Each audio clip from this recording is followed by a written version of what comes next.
देखिए, उनके व्यक्तिगत विचार हो सकते हैं।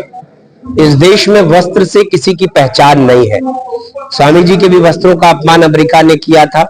उन्होंने जो जवाब दिया कि ये भारत है, भारत के लोगों की, भारत के किसी व्यक्ति के पहचान उसके चरित्र से होती है, उसके काम से होती है, उसके त्याग से होती है, उसकी विद्वता से होती है।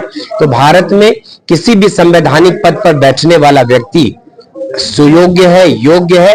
तो उसको लिए मैं नहीं समझता कि कोई व्यक्ति कपड़ा पहन के अपने को साबित करे कि वो इस पद के योग्य है। भारत जो धर्मनिरपेक्ष देश है, ऐसे में जो अलीगढ़ मुस्लिम यूनिवर्सिटी है, वहाँ पर मस्जिद बनाई गई है, तो वहाँ पर जो मंदिर बनाया जाए, ऐसा देवकीनंदन ठाकुर ने मांग किया है। उनकी मांग को लोग क्या करें? देखिए, मैं इन विद्वानों के बीच में नहीं पड़ता। ये लोग धर्म से जुड़े लोग हैं, साधु संत है, महात्मा है, और देश के प्रति जो उनकी विचारधारा है, जो उनकी भावना है, उनके अपने व्यक्तिगत विचार हैं। देश संविधान से चलता है, देश नियम और कानून से चलता है, देश को चलाने की अपनी एक सीमाएं हैं, बाध्यता है, और उसी के अनुरूप देश प्रगति कर रहा है, आगे बढ़ रहा है। और व्यक्तिगत विचारों में उलझिएगा तो मुझको लगता है कि ये सारी चीजें कहीं ना कहीं से आपकी प्रगति को प्रभावित करेंगी।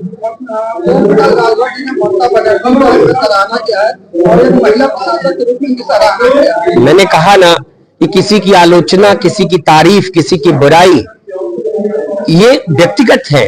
ओम प्रकाश जी के मन में उनके प्रति भाव है, वो देश की बड़ी नेता है और वरिष्ठ नेता है। तो अगर उन्होंने तारीफ किया, कि उनके व्यक्तिगत विचार है, उनसे उनका लगाव हो सकता है। तो मैंने कहा ना कि अगर बाल की खाल निकालिएगा तो हर बात आलोचना के लिए बड़ी है, वरना जो उनके व्यक्तिगत विचार है उनसे उनका लगाव होगा, रिश्ता होगा। तो उन्होंने उनकी तारीफ किया। तारीफ करना कहीं से अन्यथा नहीं लिया जाना चाहिए।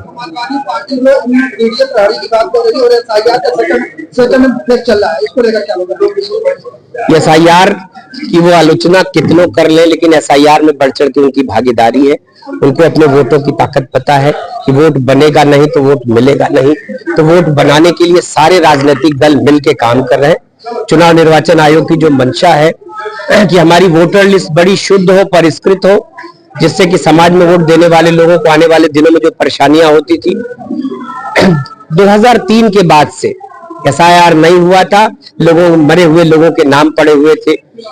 बेटियां ब्याह करके चली गई ससुराल, वहां भी नाम है, नैयर में भी नाम है, विद्यालय जहां पढ़ने गई वहां भी नाम है, जहां नौकरी करता है व्यक्ति वहां भी नाम है। एक एक व्यक्ति के 4-4 स्थानों पर नाम हुआ करते थे।